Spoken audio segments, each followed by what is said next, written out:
hasta mirá, la esquizofrenia, que se sabe que tiene un gran poder hereditario, tampoco bien se sabe, es difícil ubicar si es un gen o, viste, o sea, a veces, nada, son cosas que pasan. Por ahora no se sabe. O quizás más adelante, ¿no? Con todos los estudios y las formas como de imágenes que cada vez se puede adquirir más, podamos saberlo más, pero no se sabe. Bueno, ya lo averiguaremos en el futuro, sigo Quiles.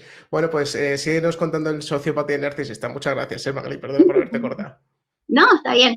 Y bueno, y con respecto al antisocial y al narcisista, lo que uno ve, o sea, lo que yo he visto, es que ahí depende de la persona ver si fue más una cuestión de ya de personalidad de él, que ya vino así, o si tenía que ver más con el contexto social. Como el contexto social es lo que puede generar lo que yo les mencionaba, ¿no? Agravarlo o minimizarlo, lo que uno ve en contextos sociales del narcisista es que usualmente se premia y glorifica estos comportamientos narcisistas de creerse el centro del mundo, o sea, son contextos que sí, que le hacen creer que es la persona más especial, que es la única, que el resto no importa.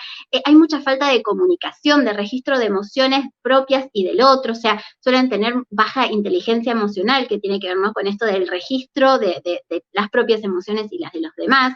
Y creo que, no me olvido, a ver si, porque me hice un punteo de cuestiones que eran Sí, importantes. No, que no me olvido. Eso del antisocial y del contexto, del narcisismo.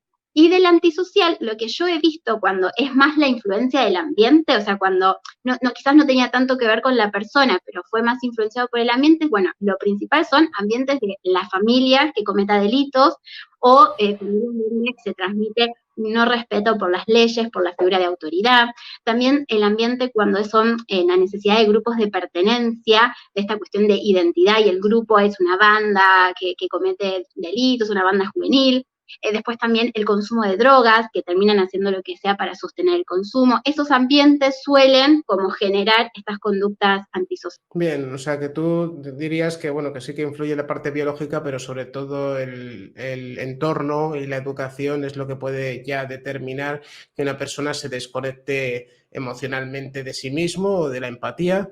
¿Cuál es el proceso, tú, si tuvieses que empatizar y hacer un esfuerzo profundo, perdona que te ponga en este brete, ¿qué crees cuáles son las fases que ocurren dentro de un ser humano para ir haciendo una transición de una persona que yo era empática, te quiero mamá, a me voy con los colegas, paso de todo el mundo, no me hacen daño? ¿Qué está pasando en el cerebro? ¿Hay algún tipo de estudios de fases o qué línea se cruza, o cuando se cruza esa línea, por qué es?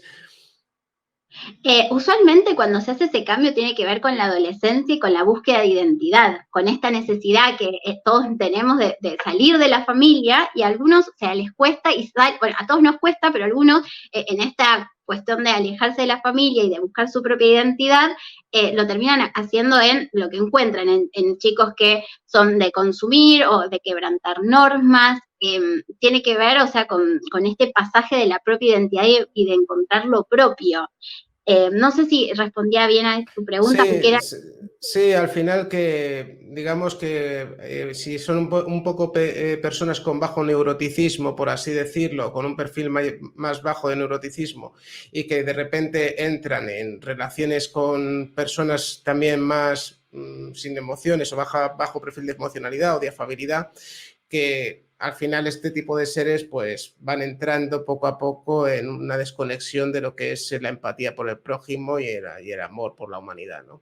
Es un poco una transición en la adolescencia o Claro, principalmente. porque además la inteligencia emocional, o sea, es una habilidad que uno puede, o sea, puede ir aprendiendo, o sea, puede la empatía, o sea, y ahí es el refuerzo y la imitación del contexto en el que uno está. Si a uno le refuerzan reconocer que, no sé, al otro le dolió lo que hiciste, ¿no? Y los padres o el tutor o el entorno se toma el tiempo de hacerle decir, bueno, viste cuando vos te pasó esto y sentiste dolor, bueno, esa persona está sintiendo lo mismo porque le pasó tal cosa.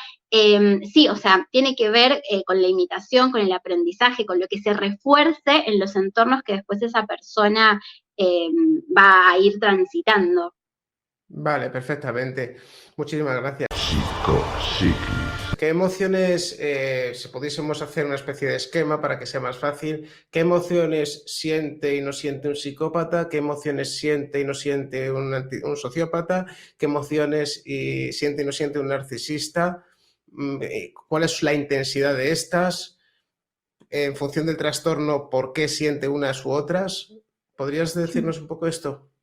Mira, hay algo muy interesante con la psicopatía y los estudios que se han hecho de las emociones.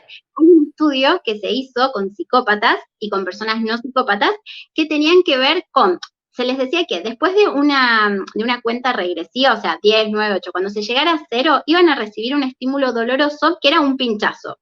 La cuestión es que las personas no psicópatas, cuando iban disminuyendo la cuenta regresiva y se iba acercando a cero, empezaban a manifestar sintomatología de estrés, o sea, de ansiedad, la sudoración en las manos, el corazón que palpitaba, las pupilas dilatadas, y pasaba que los psicópatas mantenían los mismos niveles en todas esas mediciones e incluso hasta se bajaban un poquito.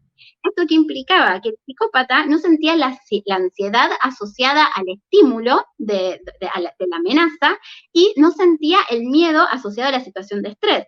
Que esto es lo que implica esta dificultad que tienen para aprender de las experiencias y para no cometer acciones, transgredir normas, porque ¿qué pasa? No aprenden o sea, no aprenden de la experiencia y no evitan el castigo porque no les genera nada el castigo, no les genera una amenaza. Ellos no tienen esta cuestión de la ansiedad o del miedo que siente cualquier otra persona.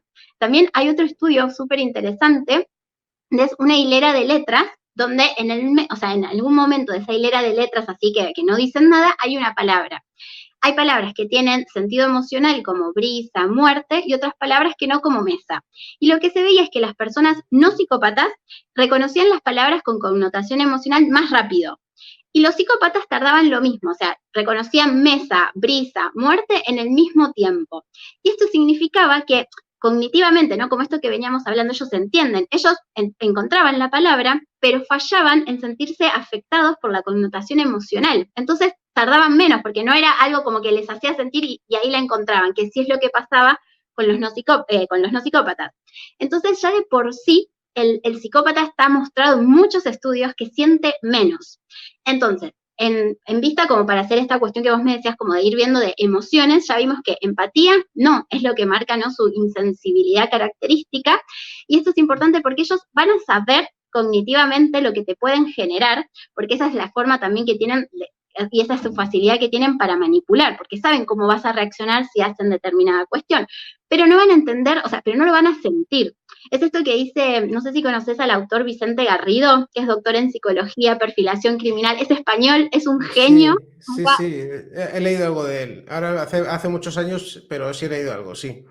Es un genio. Bueno, y él habla de que los psicópatas como que conocen las letras musicales, pero no la música. O sea, conocen la teoría, pero no la melodía. Y eso es lo que pasa no con la empatía y con las emociones con el psicópata.